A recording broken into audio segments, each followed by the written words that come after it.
Apakah ganjaran memberi orang makan? Apakah mesti hanya pada fakir miskin sahaja? Contohnya beri makan pada jamaah selesai majelis ilmu. Kalau saya cakap bahawa makan hanya untuk fakir miskin, tentu selepas ini takkan ada jamuan makan untuk jamaah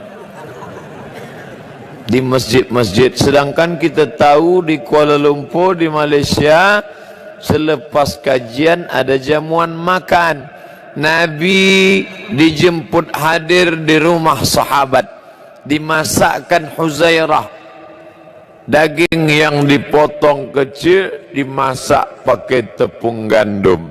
Selepas makan bersama sahabat, Nabi bertanya, mana sudut rumahmu yang aku akan solat di sana mendoakan engkau?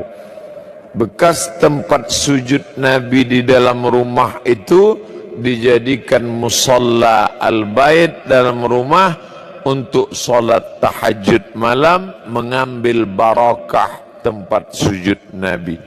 Itu dalil bahawa memberikan makanan kepada orang kenyang pun juga bernilai sedekah. Karena Nabi bukan fakir miskin. Sayyidina Abu Bakar Siddiq ikut diberikan makanan-makanan. Adapun sahabat memberikan makanan kepada ahlus suffah yang dipimpin oleh Sayyidina Abu Hurairah radhiyallahu an bersama para sahabat radhiyallahu anhum ajma'in, maka bersedekah tak hanya tengok orang miskin dan susah, tapi juga kepada sahabat-sahabat kita bagi makanan, kita bagi pakaian. At'imut ta'am, bagi makanan. Afsus salam, tebarkan salam. At'imut ta'am, beri makanan. Wa tusalli wad nasu niyam, salatlah ketika orang sedang tidur lelap malam. Tadkhulul jannata bisalam, maka kau akan masuk surga dalam keadaan selamat, senang, sentosa. Mana yang lebih utama?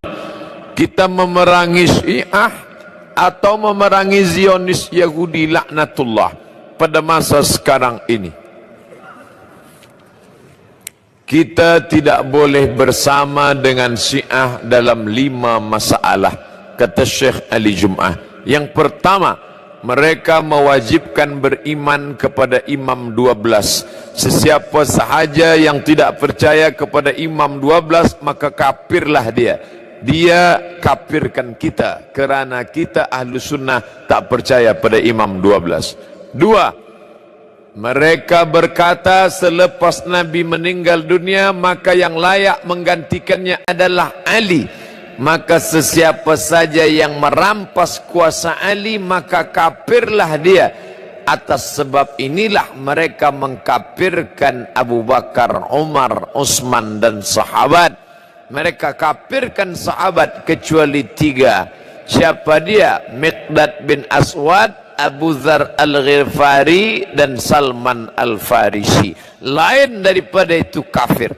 Maka perhatikan, bila ada ustaz mengkafirkan sahabat Nabi, ini ciri daripada sifat Syiah. La tusalli khalfa rafidhi, jangan engkau salat di belakang Syiah Rafidah. Datang sahabat Imam Syafi'i bertanya, kata Syafi'i, jangan kau salat bila imamnya Syiah Rafidah, jangan kau salat di belakangnya. Sifhum lana, beri kami ciri sifat dia supaya kami tahu bahawa dia Syiah Rafidah. Man qala inna Aba Bakrin wa Umar laysa biimamaini fahuwa rafidhi. Sesiapa sahaja yang menyebut bahawa Abu Bakar dan Umar tak layak menjadi khalifah kerana merampas Ali, maka dia adalah Syiah Rafidhi. Imam Syafi'i berkata demikian. Yang ketiga, mereka berkata bahawa Al-Quran itu adalah yang dibuat-buat oleh Abu Bakar, Umar dan Utsman, bersekongkol membuat Quran. Mereka buang nama-nama Ali dalam Al-Quran.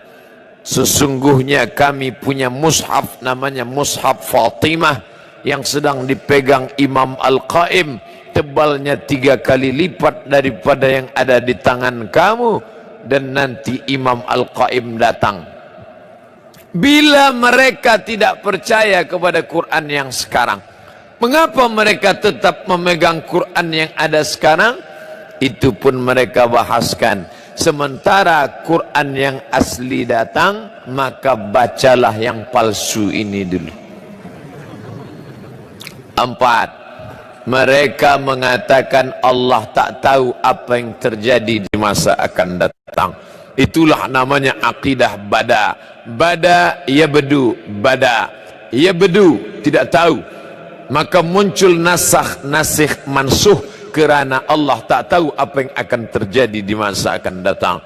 Maka akidah ini batil karena menisbatkan kejahilan kepada Allah Subhanahu wa taala. Yang kelima, mereka bertaqiyah. Taqiyah. Bila banyak ahlu sunnah, kita tanya, awak ahlu sunnah ke Syiah? Dia akan berkata, aku ahlu sunnah. Bila banyak orang bermazhab Syafi'i, dia akan berkata, aku mazhab Syafi'i. Tapi sebenarnya batin di dalamnya adalah Syiah. Maka ini taqiyah. Maka mereka mengkafirkan kita. Mana yang lebih berbahaya, Yahudi kah atau Syiah? Fahami sendiri. Yahudi jelas dia Yahudi, tapi ini dalam zahirnya memusuhi, mengkafirkan, dan batinnya mengkafirkan, tapi zahirnya menampakkan diri sebagai muslim, padahal dalam hatinya halal darah kita, dia benci kita. Jangankan kita, Abu Bakar dan Umar pun dia bacakan selepas solat subuh doa laknat sonamai Quraisy. Allahumma al'an sonamai Quraisy wa taihima wajib taihima. Laknatlah 2 berhala Quraisy, Abu Bakar dan Umar. Dalam kitab mereka katakan Abu Bakar laknatullah alaih. Kalau Abu Bakar laknatullah alaih, apalagi Abdus Somad.